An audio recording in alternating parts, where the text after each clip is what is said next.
नमः महेश्वराय।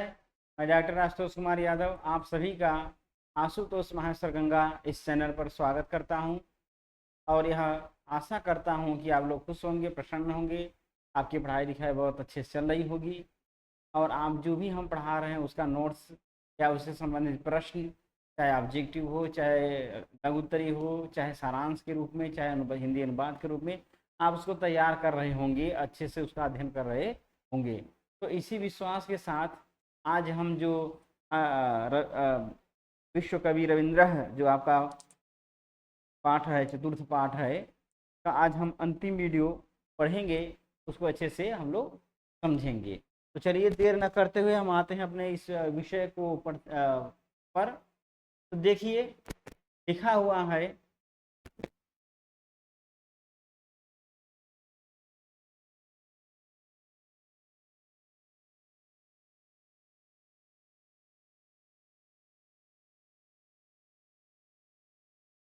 चलिए देखते हैं। लिखा है एवं, जैसे हम आपको कहाँ तक पढ़ा चुके थे, यहाँ तक बता चुके थे कि रविंद्रनाथ टैगोर, ठीक है, कहा रविंद्र आमरणस्य अनशनस्य समर्थनम एव न कृतवान अपि, माने रविन्द्रनाथ टैगोर जो आमरण अनशन महात्मा गांधी जी पूरे कारागार में शुरू किए थे उसका समर्थन ही नहीं किए, बल्कि प्रायः उपवेशने प्रारब्धे, मीन्स अनशन के प्रारंभ में पूरे कारागारांच गतवान, माने उस पूरे के जेल में, कारागार में गए भी, मतलब समर्थन तो किए ही और साथ ही जब वो प्रारंभ किए थे तो वहां वो गए भी थे। ठीक, यहाँ तक हो गया था। अब हम अंतिम पैराग्राफ को देख लेते हैं। एवं मन इस प्रकार बहुवर्णिकम, देखिए बहु माने बहुत प्रकार का, और वर्णिक लिखा है, वर्णिकम माने रंगी, रंग, क्या हो जाएगा, रंग। एक आप गांव में सुने होंगे बहुरूपिया, बहुरूपिया, बहुरूपिया का अर्थ होता है जो बहुत रूप धारण करता। बहुरूपिया का अर्थ, बहुवर्णिकम लिखा है, वर्णिकम माने यही रंग वाला, माने बहुत रंग वाला था बहुरूपिया। बहुरूपिया उसको कहते हैं कि जो व्यक्ति गांव गांव घूम करके कभी भोलेनाथ का आकार धारण करेगा, कभी बजरंगबली का आकार धारण करेगा, कभी नारायण जी का, कभी ब्रह्मा का, कभी सरस्वती का, कभी महाकाली का, अलग अलग वह रूप हर एक गांव में जब जाएगा तो अलग रूप धारण करके पूरे गांव में जाएगा, उनसे संबंधित महिमा का गीत गाएगा, नृत्य करेगा, जो भी वो क्रियाकलाप जानता है वो करेगा, इससे लोग प्रसन्न होते हैं, खुश होते हैं और उन सभी पात्रों को अच्छे से जान पाते हैं तो खुश होकर प्रसन्न होकर उनको कुछ दान करते हैं। तो ये पहले था, अब धीरे धीरे बंद हो गया है, लेकिन पहले ये चीजें थी। तो उसी को कहा जाता है बहुरूपिया था, बहुरंगों वाला। तो इनको बहुरूपिया क्यों कहा गया, ये तो कहीं घूमते नाचते थे नहीं, इनको बहुरूपिया इसलिए कहा गया क्योंकि ये हर एक विधा को जानते थे, चाहे वह चित्रकारी हो, चाहे वह नृत्य हो, चाहे वह संगीत हो, चाहे वह काव्य ग्रंथों को लिखना हो, चाहे उनको गाना हो, चाहे छंदों की रचना करना हो, चाहे घुड़सवारी हो, हर एक प्रकार की विधा में यह निपुण थे। इसलिए इनको क्या कहा गया, बहुवर्णिकम, अर्थात बहुत रंगों वाला, अर्थात बहुरूपिया।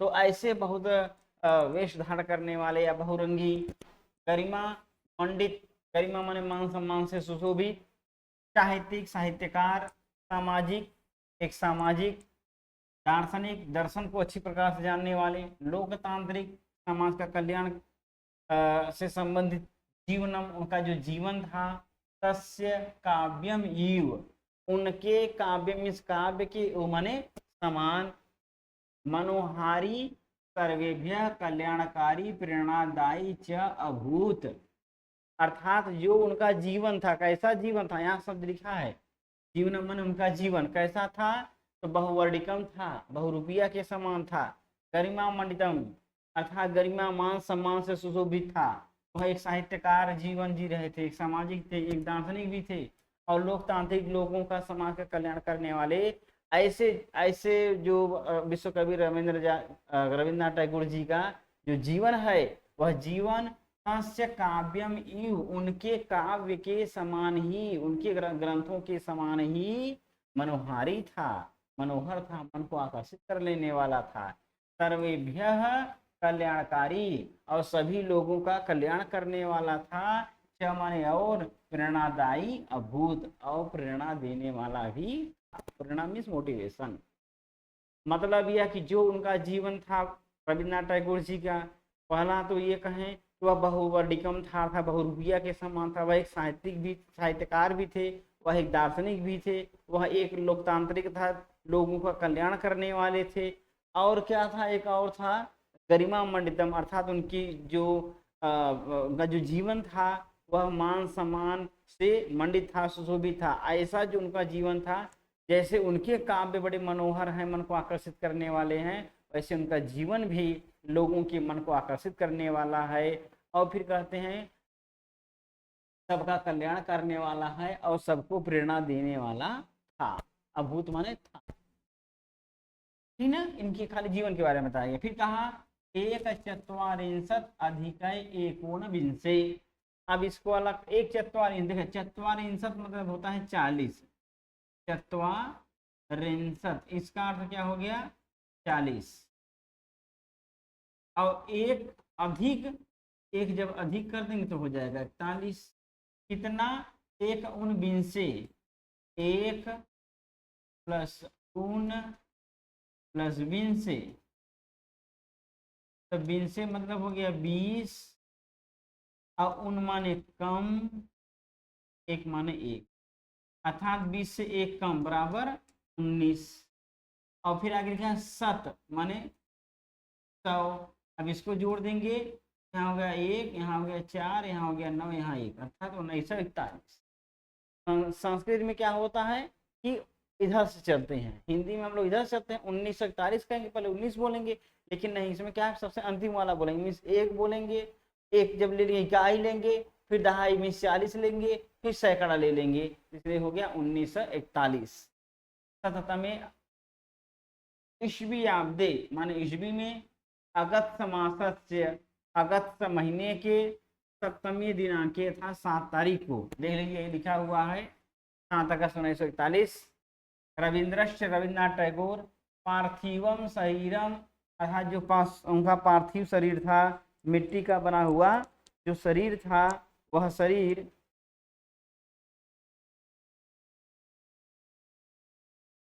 जो उनका पार्थिव शरीर था वैश्वानरम प्राविशत। वैश्वानर मतलब होता है अग्नि, वैश्वानर का अर्थ क्या है अग्नि, और प्राविशत माने प्रवेश कर गया। अर्थात 7 अगस्त 1941 को उनका जो पार्थिव मिट्टी का बना हुआ शरीर था वह अग्नि में प्रविष्ट हो गया, अर्थात उनकी मृत्यु हो गई। फिर लिखा अद्यापि, आज भी, अद्यापि मतलब क्या हो जाएगा, आज भी गुरुदेवस्य रविन्द्रस्य वाक, अर्थात गुरु रविंद्रनाथ टैगोर जी का लिखा है ना, गुरुदेवस्य रविन्द्रस्य विशेषण विशेष है, तो गुरु रविन्द्रनाथ टैगोर जी का जो वाक मीन्स वाणी है काव्य के रूप में अस्माकम समक्षम हमारे सामने, ठीक ना, स्रोतनी इव माने गंगा के प्रवाह के समान, नदियों के प्रवाह के समान, सततम माने सदैव, प्रवाहति एव बह रहा है, प्रवाहित हो रहा है। अर्थात उनका मिट्टी का शरीर भले ही मर गया, लेकिन उनका जो वाणी रूपी जो वाणी है वह काव्य के रूप में हमारे सामने आज भी नदी के समान लगातार प्रवाहित है। अर्थात उनके काव्यों को, उनके ग्रंथों को हम उनकी वाणी के रूप में आज भी पढ़ रहे हैं, उसका अध्ययन कर रहे हैं। अधुना अभी, आज भी, करालस्य कालस्य, कराल माने होता है भयंकर, कराल माने भयंकर, और काल माने जानते हैं आप, एक तो काल माने समय हो गया, एक हो गया यमराज। करह माने हाथ, अभी माने भी, अर्थात भयंकर यमराज का हाथ भी, वाचम मुकी कर तुम न अशकत, अर्थात जो यमराज भले ही उनके शरीर का विनाश कर दिए, उनके शरीर को नष्ट कर दिए, लेकिन जो वाणी रूपी उनकी शरीर है जो वाक्य रूपी, शब्द रूपी, ग्रंथ रूपी जो उनके शरीर है, उस वाचम मीन्स वाणी को मूकी कर तुम मीन्स शांत कर, मूक माने शांत होना, शांत करने के लिए न असकत माने समर्थ नहीं हो सका। भले ही यमराज उनके मिट्टी के शरीर को नष्ट कर दिए, अग्नि में प्रविष्ट हो गए, लेकिन उनके वाणी रूपी जो शरीर है, यश रूपी जो शरीर है, उसको शांत करने में वह यमराज भी, वह भयंकर जो समय है वह भी न अशक्त में समर्थ नहीं हो सका। अर्थात उनकी वाणी को शांत नहीं, आज भी उनकी वाणी हम आपके समक्ष एक नदी के प्रवाह के समान लगातार बह रही। ठीक है, क्लियर है, आप लोग अच्छे समझ भी गए होंगे, बहुत कठिन है नहीं। फिर भी अगर देखना चाहें तो इसको दिखा देते हैं, देख लीजिए एक बार जल्दी में।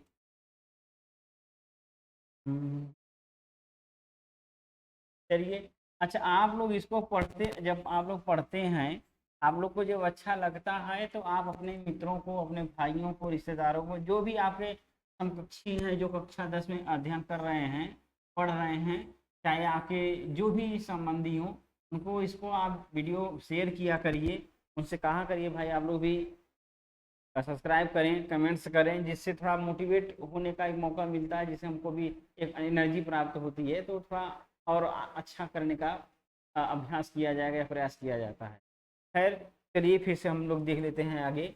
कहा एवं माने इस प्रकार, बहुवर्णिकम माने बहुरंगी, गरिमा मंडितम अर्थात मान सम्मान से सुशोभित, साहित्यकार, सामाजिक, दार्शनिक और लोकतांत्रिक जो उनका जीवन है, तस्य काव्य में उनके काव्य के समान ही मनोहर है और सभी लोगों का कल्याण करने वाला था और प्रेरणा देने वाला था। 1/4 अधिक 19 अर्थात 1941 ईस्वी में अगस्त महीने के 7 तारीख को रविंद्रनाथ टैगोर जी का जो मिट्टी का शरीर है वह अग्नि में प्रवेश कर गया। आज भी आज भी गुरुदेव रविंद्रनाथ टैगोर का जो वाणी है वह काव्य के रूप में हमारे सामने, हमारे समक्ष एक नदी के समान लगातार प्रवाहित हो रही है। आज भी भयंकर काल यमराज का जो हाथ है वह भी उनके वाणी को शांत करने में न अशक्त समर्थ नहीं हो सका। सिंपल सा है, तो आप अच्छे से याद कर लीजिए। अब ये जो आपका श्लोक सामने दिख रहा है, यह एक कवि है भर्तृहरि, इनकी रचना है नीति शतकम। इसी नीति शतकम नामक ग्रंथ में इन्होंने यह श्लोक लिखा हुआ है जो कि आपके सामने समक्ष है। तो देख लीजिए, इसमें अनुष्टुप छंद है, लिखा है जयंती ते सुकृतिनः रस सिद्धाः अविश्वराः नास्ति येषां यशः काये जरा मरण जम भयम। ठीक है, तो कहाँ पहले नीचे समझ लीजिए, किसी भी तरह से आप समझ सकते हैं, लेकिन चलिए नीचे शुरू कर देते हैं। एसाम माने जिनके, विभक्ति बहुवचन, न प्लस अस्ति दीर्घ संधि है, न माने नहीं, अस्ति माने है, क्या नहीं है, जिनके नहीं है, का नहीं है, यशः काये अर्थात यश रूपी शरीर में, यश रूपी शरीर में, काय माने होता है शरीर, तो यश रूपी शरीर में नहीं है, क्या नहीं है, कायशा माने जिनके यश रूपी शरीर में नहीं है, तो क्या, तो जरा मीन्स होता है बुढ़ापापन, और मरण माने मृत्यु, ज माने उत्पन्न, भय माने भय, अर्थात बुढ़ापापन और मृत्यु से उत्पन्न जो भय है न अस्ति नहीं। ठीक ना, जरा माने बुढ़ापापन, हम आप क्या होता है, जो युवा होते हैं, जो सुंदर होते हैं अपने आप में शरीर से या जैसे भी, तो उनको ये लगता कि हम वृद्ध अवस्था को न प्राप्त हों, क्योंकि तब मुझे बहुत ज़्यादा समस्याएं उत्पन्न हो जाती हैं, बहुत तरह के रोग हमारे शरीर में आ जाते हैं, तो व्यक्ति ये चाहता कि मैं बूढ़ा न हूँ, तो वो डरता है बूढ़ा होने से। तो एक जरा भयम जम, जरा जम भयम अर्थात बुढ़ापापन से उत्पन्न भय और मृत्यु से उत्पन्न भय न अस्ति नहीं है। जिनके यश रूपी शरीर में बुढ़ापापन का अथवा मृत्यु से उत्पन्न होने वाला जो भय है, डर है, वह नहीं है। ऐसे ते माने वे कविश्वराह, कवियों में श्रेष्ठ और रस सिद्धा, रस में सिद्ध, न किसी भी एक रस को सिद्धस्त होने वाले अर्थात बहुत अच्छे से उसकी व्याख्या करने वाले, अच्छे से वर्णन करने वाले ऐसे रस सिद्ध जो कविश्वर हैं, ते माने वे सुकृति न, अर्थात सु माने सुंदर, कृति माने होता रचना, सुंदर रचना करने वाले रस सिद्ध ऐसे कविश्वरों की जयंती माने जय हो। यह भर्तृहरि जी कहते हैं कि अच्छे प्रकार की ग्रंथों की रचना करने वाले, रस में सिद्ध कवियों में जो श्रेष्ठ कवि हैं, ऐसे कवियों की जय हो, जिनके यश रूपी शरीर में बुढ़ापापन और मृत्यु से उत्पन्न भय न अस्ति, नहीं है। ऐसे रस सिद्ध अच्छी प्रकार रचना करने वाले कविश्वराह जयंती, कवियों की जय हो। क्लियर ना? एकदम आसान है, बहुत सरल है, कोई दिक्कत नहीं है। ते माने वे हो जाएगा, ते माने वे या उन कविश्वरों की जयंती माने जय हो, इनकी जो अच्छी प्रकार की रचना करने वाले हैं, रस में सिद्ध हैं, ऐसे सुकृति रस सिद्धा कविश्वराह ते जयंती, उनकी जय हो। ठीक ना? फिर कहा जिनके शरीर यश रूपी शरीर में, देखिए यश रूपी शरीर समझिए, जैसे मान लीजिए रविन्द्रनाथ टैगोर जी हैं, अब वो गीतांजलि एक बहुत सुंदर ग्रंथ लिख करके चले मर गए, लेकिन आज भी गीतांजलि पढ़ी जा रही है। तो जैसे हम कभी कालिदास जी को पढ़ते हैं तो ऐसा लगता है जैसे हमारे समक्ष खड़े हों, हमारे सामने हमसे बात कर रहे हों। वो हम आप उनको जब भी सोचेंगे मन से तो ऐसा लगे जैसे युवा हैं, एकदम एकदम हमारे समक्ष, हमारे हम उम्र के हैं, हमारे साथ बैठ करके वो बात कर रहे हैं। हमेशा ये, चाहे हम आप पढ़ें, चाहे दादा दादी पढ़ें, चाहे पापा पढ़ें, चाहे कोई भी व्यक्ति पढ़े ना, सबको ये लगे कि नहीं अभी वो हैं, हमारे समक्ष सामने हैं। तो मतलब ये यही है यश, मान सम्मान। ठीक ना? चलिए एक बार और इसको हम देख लेते हैं, उसके बाद कोई दिक्कत नहीं होगा। देख लेते हैं, लिखा है जयंती ते सुकृत्य सिद्धा कविश्वराः, अर्थात उन अच्छी प्रकार की रचना करने वाले रस में सिद्ध कविश्वरों की जय हो, जिनके यश रूपी शरीर में वृद्ध बुढ़ापा और मृत्यु से उत्पन्न भय न अस्ति, नहीं। ठीक ना? तो ये आपका हो जाता है पूरा, इसका जो गद्य का भाग है उसको हम अच्छे से कर लिए हैं। जल्दी में हम देख लेते हैं इसका प्रश्न, जो कि बहुत ज़्यादा कठिन नहीं होता है, इस वजह से हम उसको आराम से देख या समझ सकते हैं। तो देख लीजिए, ठीक ना? देख लीजिए, एक मिनट जल्दी से दिखा देते हैं। ठीक, अब आप इसको देखिए पहले, ठीक ना? देखिए इसमें लिखा क्या है कि विश्व कवि रविंद्र पाठ का सारांश हिंदी में लिखिए। देखिए सारांश के लिए आप मत परेशान होइए, सिंपल सी बात यह है कि आप पूरा हिंदी अनुवाद अच्छे से पढ़ ही रहे हैं। अब आप क्या करिए, हिंदी अनुवाद लिख भी रहे होंगे, अगर लिख रहे होंगे तो बड़ी अच्छी बात है। तो आप क्या करिए, उसको पहले पढ़िए शुरू से, जो चीज़ें आपको अच्छी लग रही हों कि हाँ इनका जैसे जन्म स्थान, माता पिता का नाम, बचपन पढ़ाई लिखाई कैसे हुई, कौन सी इनकी भाषा थी, फिर वो वहाँ कहाँ से कहाँ किस विद्यालय में एडमिशन करा, उनका मन नहीं लगा, फिर वो कहाँ गए, जहाँ गए वहाँ उनका मन लगा कि नहीं लगा, उनके पिताजी पढ़ाई नहीं पढ़ा, छोटी छोटी जो मुख्य मुख्य बातें हैं उसी को क्रमानुसार लिखते चले जाएंगे। आप 10 से 15 लाइन लिख देंगे, आपका सारांश हो जाएगा। फिर भी अगर आपको कभी दिक्कत हो तो जरूर आप कमेंट्स करके लिख दीजिएगा, तो हम आप जब आपका ये चैप्टर खत्म हो जाएंगे तब हम आपको उसको विस्तार से बता देंगे, पढ़ा देंगे। ठीक है?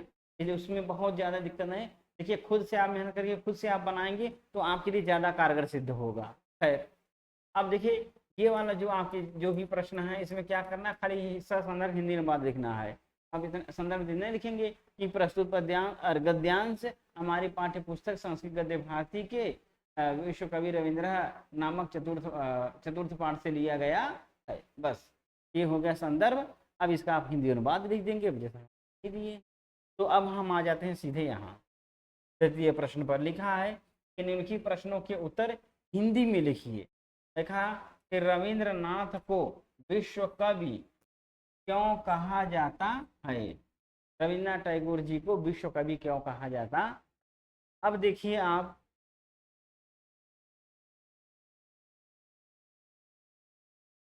एक मिनट,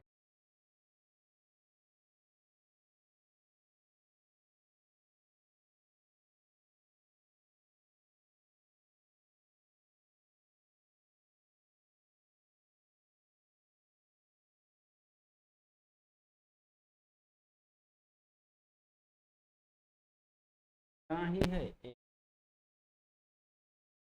देखिए अब इसमें देखिए आप लिखा गया है, ठीक ना।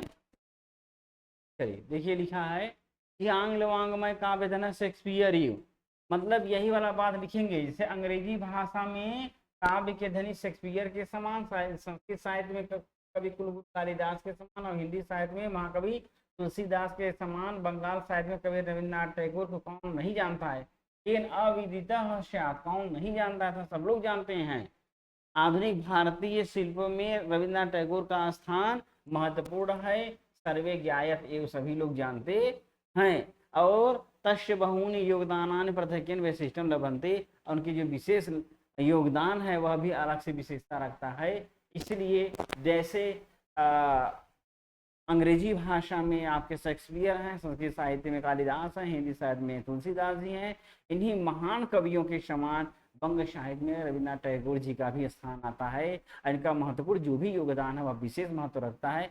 इसलिए रविन्द्रनाथ टैगोर जी को विश्व कवि के रूप में जाना जाता है या विश्व कवि कहा जाता है, क्योंकि शेक्सपियर भी पूरे विश्व में अंग्रेजी भाषा में सबसे श्रेष्ठ हैं, हिंदी भाषा में सबसे श्रेष्ठ कालिदास हैं, अरे संस्कृत भाषा में, और हिंदी भाषा में तुलसीदास जी हैं। तो पूरे विश्व में सब ये लोग श्रेष्ठ हैं, तो बंगाल साहित्य में भी ये श्रेष्ठ हैं। इस वजह से इनको भी विश्व कवि के रूप में जाना जाता है। सिंपल सा आप लिखेंगे कि जिस प्रकार से अंग्रेजी भाषा में शेक्सपियर, संस्कृत भाषा में कालिदास, हिंदी भाषा में तुलसीदास, उसी प्रकार बंगाल साहित्य में कविंद्र रविन्द्रनाथ टैगोर का स्थान सर्वोपरि है, सर्वश्रेष्ठ है। इनका योगदान चाहे वो साहित्यिक ग्रंथ के रूप में हो वह विशेष महत्व रखता है। इसलिए कविंद्र रविन्द्रनाथ टैगोर जी को विश्व कवि के रूप में माना जाता है या कहा जाता। क्लियर एकदम ना। चलिए अब हम देखते हैं अगला। देखा रविंद्र की सबसे प्रसिद्ध रचना कौन सी है, तो गीतांजलि है। एक और थी आपका दो दो थे ना, देख लीजिए, दोनों इनकी जो रचनाएं वह बहुत प्रसिद्ध हैं।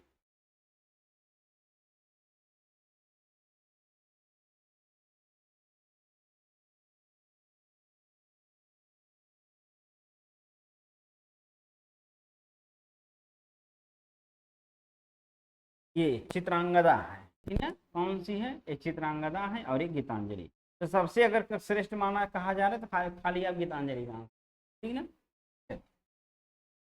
फिर अगला प्रश्न क्या है, लिखा है कि विश्व कवि रविंद्र के बारे में आप क्या जानते हैं, ठीक ना। तो आप थोड़ा थोड़ा करके सब बता दीजिए, इनके माता पिता का नाम, इनके बचपन का क्या स्थिति था, कौन किस भाषा से अपना पढ़ाई लिखाई शुरू किए, कब कहाँ गए, इनके भाई कौन थे, थोड़ा थोड़ा करके आप 2-4 लाइन में सब बता देंगे, ठीक है, मुख्य मुख्य बातें। गीतांजलि के रचयिता का नाम क्या है, तो विश्व कवि रविन्द्रनाथ टैगोर है। चलिए अब हम लोग थोड़ा और देख लेते हैं।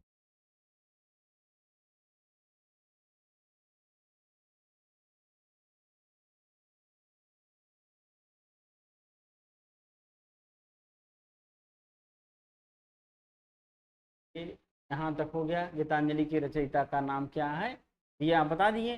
फिर कहा विधि शास्त्र का अध्ययन करने के लिए रविंद्रनाथ किसके साथ और कहाँ गए थे, यही आपका प्रश्न है, किसके साथ और कहाँ गए। तो अपने भाई सत्येंद्रनाथ के साथ कहाँ गए थे, लंदन गए थे, तो भी दिखा दे रहे हैं, आप देख लीजिए।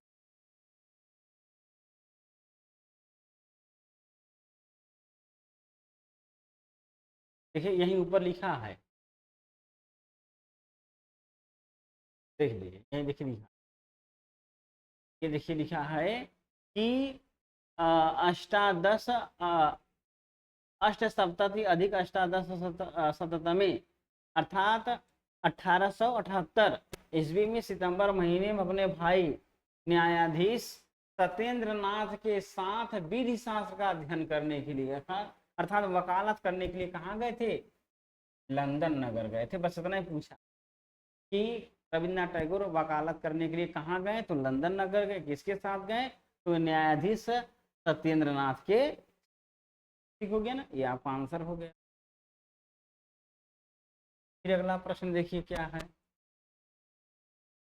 रविन्द्रनाथ के ग्रंथों के नाम लिखिए एवं नोबेल पुरस्कार से पुरस्कृत ग्रंथ का भी नाम उल्लेख कीजिए। तो नोबेल पुरस्कार वाला कौन हो जाएगा, गीतांजलि हो जाएगा। और बाकी जो उनकी रचनाएं हैं एकदम एक ही लाइन में सब दिया हुआ था। चलिए वो भी देख लेते हैं, उसको आप लिख देंगे, ठीक ना। देखिए ये है, ठीक ना, जैसे है या कि रविंद्र अनेका कथा निबंधास्य लिखित्वा, ठीक ना।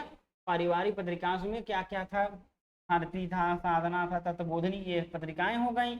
और नाटकों में और बाकी है, शैशव गीत है, शांत गीत है, प्रभात गीत है। नाटकों में रुद्रचंडम है, वाल्मीकि प्रतिभा गीत नाट्यम है, विसर्जनम है, राजर्षि चोखेरवाली है, चित्रंगदा है, कौड़ी उकलमल है। ये सब दिखा देंगे। और नोबेल पुरस्कार प्राप्त करने वाली कौन है, गीतांजलि, ये बता देंगे, अलग से बता देंगे। चलिए अगला प्रश्न देखते हैं। लिखा कविवर रविंद्र का जन्म कब और कहाँ हुआ था, ठीक ना। ये प्रश्न सबसे पहले वाले पेज में है, उसको देख लेते हैं।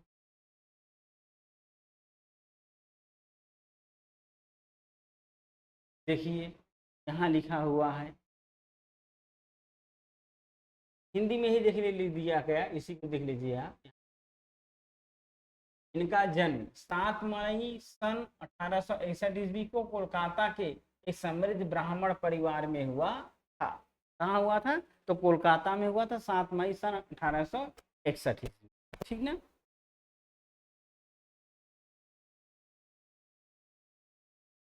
चलिए अब अगला प्रश्न देखते हैं। महाकवि रविंद्र टैगोर की साहित्यिक प्रतिभा पर प्रकाश डालिए। तो साहित्यिक प्रतिभा, जो साहित्यिक प्रतिभा नहीं हेडिंग दिया, उससे नीचे वाला 4 लाइन जो आपको अच्छा लगे वो लिख दीजिएगा। विश्व कवि रविंद्र पाठ का सारांश लिखिए। विश्व कवि रविंद्र पाठ के आधार पर महात्मा गांधी की दृष्टि में रविन्द्रनाथ टैगोर का क्या स्थान था। तो जब ये बात आती है कि पूरे कारागार में महात्मा गांधी जी बंद थे, तो उस समय महात्मा गांधी उनका मुख देखते थे, अर्थात उचित सलाह देने के लिए। और वह रविन्द्रनाथ टैगोर जी क्या मानते थे, अपना गुरु मानते थे, ठीक है। तो जो बात वहाँ आई 4 लाइन, उसको अच्छे से पढ़ करके वहीं अपना आप थोड़ा बहुत लिख देंगे, हिंदी में ही बताना है। तो आप लिख देंगे कि महात्मा गांधी की दृष्टि में रविन्द्रनाथ टैगोर का बहुत ही महत्वपूर्ण स्थान था। महात्मा गांधी जी रविन्द्रनाथ टैगोर जी को अपना गुरु मानते थे। और कोई भी विशेष कदम आप महात्मा गांधी जब उठाते थे, तब वह जरूर निश्चित रूप से रविन्द्रनाथ टैगोर जी से सलाह लेते थे, उनसे उचित राय या विचार विमर्श करने के लिए बात करते थे। ये हो जाए। फिर लिखा निम्नलिखित प्रश्नों के संस्कृत में उत्तर दीजिए। कहा रविन्द्रनाथ से जन्म कुत्र अभवत। रविन्द्रनाथ का जन्म कुत्र मीन्स कहाँ, अभवत माने हुआ था, कोलकाता। अभी पढ़े ही आप लिख देंगे रविन्द्रनाथ से जन्म कोलकाता नगरे अभवत। गीतांजलि कस्य रचना अस्ति, गीतांजलि विश्वकवि रविंद्र रचना अस्ति, ठीक ना। आगे देख लीजिए क्या है, रविंद्रस्य जनक जननी के आस्था, माने रविन्द्रनाथ टैगोर के पिता और माता कौन थी, ठीक है, कौन थे, इनके हिसाब से आया है। तो अब आप बता देंगे उनके पिताजी का नाम और उनके माता जी का नाम। देख लीजिए, इसको दिखा दे रहे हैं, ऐसे लिखेंगे रविन्द्रनाथ से जनक,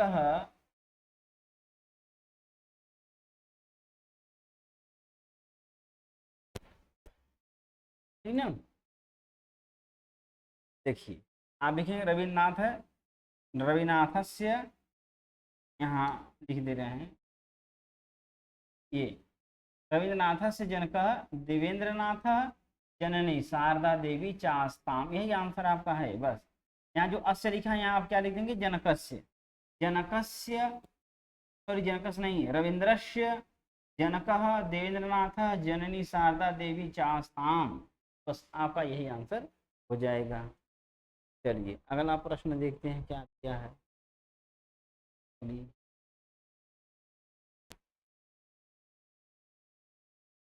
अब अंतिम आपका जो अच्छा और क्या है, ये हो गया निम्नलिखित शब्दों का प्रयोग संस्कृत वाक्य में कीजिए। जैसे आपका भवंती दे दिया है, कांधे संगीतम दिया है, महात्मा गांधी अनशनम यथा कालम। तो ये सेंटेंस आपके उसमें आए हैं कि यथा कालम माने समयानुसार उनसे राय विमर्श करने के लिए महात्मा गांधी उनसे उनके मुख दिखते थे। अनशनम जो अनशन आरंभ किए थे। एक बार थोड़ा सा करके हम देख लेते हैं, देख लीजिए। वाक्य प्रयोग आपको इसी किताब से ही कर देना है, ठीक ना। उसी में आप खोज लेंगे वो शब्द कहाँ है और उसके हिसाब से, जैसे ये है शांत गीतम न, तो आप लिखेंगे कि रविंद्रनाथ विश्व कवि रविंद्रनाथ रचना शांत गीतम अस्ति, शांत गीत है, बस चाहे इसे लिख देंगे आप, ठीक ना। ने लिखा है, उनके द्वारा लिखा गया, तो आप इतना लिख देंगे रविन्द्रनाथ विश्व कवि रविंद्रनाथ रचना शांत संगीतम अस्ति, एक हो जाएगा। और जो महात्मा गांधी की बात आ रही है, एक मिनट, जो महात्मा गांधी वाली बात आ रही है, अब देख लेते हैं कि उस सेंटेंस को हम खोज लेते हैं, वो भी आपका मिल जाएगा।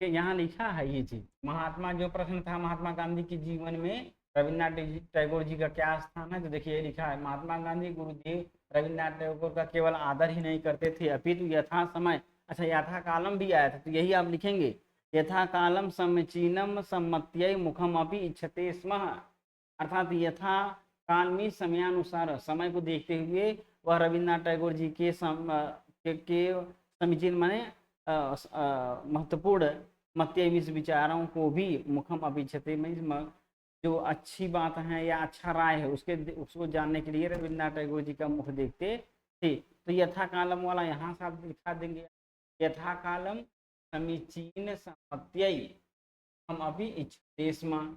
और एक क्या था, अनशनम, देखिए यहाँ लिखा हुआ है, आप लिखेंगे यहाँ से ही कि महात्मा गांधी हिंदू जाति जो ऐक्यम स्थापयितुम कारागारे आमरण अनशनम प्रारभत, ठीक ना, ये हो जाएगा। महात्मा गांधी भी आएगा तो भी आप यहाँ से लिख देंगे कि महात्मा गांधी हिंदू जाति ऐक्यम, दोनों सेंटेंसेस। तो इस तरह से आपका वाक्य सेंटेंस भी पूरा हो जाता है, वह भी आप अच्छे से उसका हल कर लेते, ठीक ना। चलिए अब आगे हम देखते क्या लिखा है। आंतरिक मूल्यांकन में है कि विश्व कवि रविंद्र का जीवन परिचय आप देखिए, फिर वही बात के पूरे जीवन के बारे में आप बता दीजिए, बचपन से लेकर के मृत्यु पर्यंत तक जो भी कर्म इन्होंने किया, सारी चीज़ें थोड़ा थोड़ा करके इस तरह से सारांश ही हो जाएगा ये भी, लेकिन आप खाली मुख्य मुख्य अगर पॉइंट से लिखेंगे तो 6 या 10 या 6 लाइन में कंप्लीट हो जाएगा। चलिए आप लोग इस पाठ का अच्छे से अध्ययन करिए, इसको पढ़िए। अभी आपका चतुर्थ पाठ हो जाता है। देखिए आपका चाहे वार्षिक पेपर हो चाहे अर्धवार्षिक पेपर हो, इन्हीं 4 या 5 पाठ में से ही संपूर्ण आपका जो क्वेश्चन है गद्य से संबंधित, चाहे वह ऑब्जेक्टिव हो चाहे वह लिखित रूप में हो। हाँ, ऑब्जेक्टिव वाले में थोड़ा सा दिक्कत ये होता है कि आगे भी जो इम्पोर्टेंट पाठ हैं आपके उसमें से ऑब्जेक्टिव क्वेश्चन बन जाता है। बाकी हिंदी अनुवाद, पाठ का सारांश, लघुत्तरी प्रश्न, इतने 4 पाठ से एकदम कंप्लीट हो जाएंगे, आपको कहीं भी नहीं जाना, कोई दिक्कत नहीं होगा। श्योर 100% हम कह रहे हैं कि आपका सब कंप्लीट हो जाए। तो विकल्पी वाली बात रही तो उसके लिए हम और जो पाठ पढ़ा रहे हैं उसको आप अच्छे से अध्ययन करते रहेंगे, जो मुख्य चीज़ें उसमें लिख लेंगे तो आपका बहुविकल्पी भी कंप्लीट। चलिए आज के लिए बस इतना। आप अच्छे से अध्ययन करिए, मेहनत करिए, पढ़ाई करिए और लगातार आप यदि वर्क करते हैं, मेहनत करते हैं तो आपके जीवन को वह सुखमय करता है और आपकी लक्ष्य की प्राप्ति में वह सहयोग करता है। इसलिए आप केयरफुल्ली एकदम अच्छे से मस्त होकर के आप अध्ययन करिए, पढ़ाई करिए। इसी शुभकामना के साथ आज का यह हम वीडियो समाप्त करते हैं। नमः महेश्वर।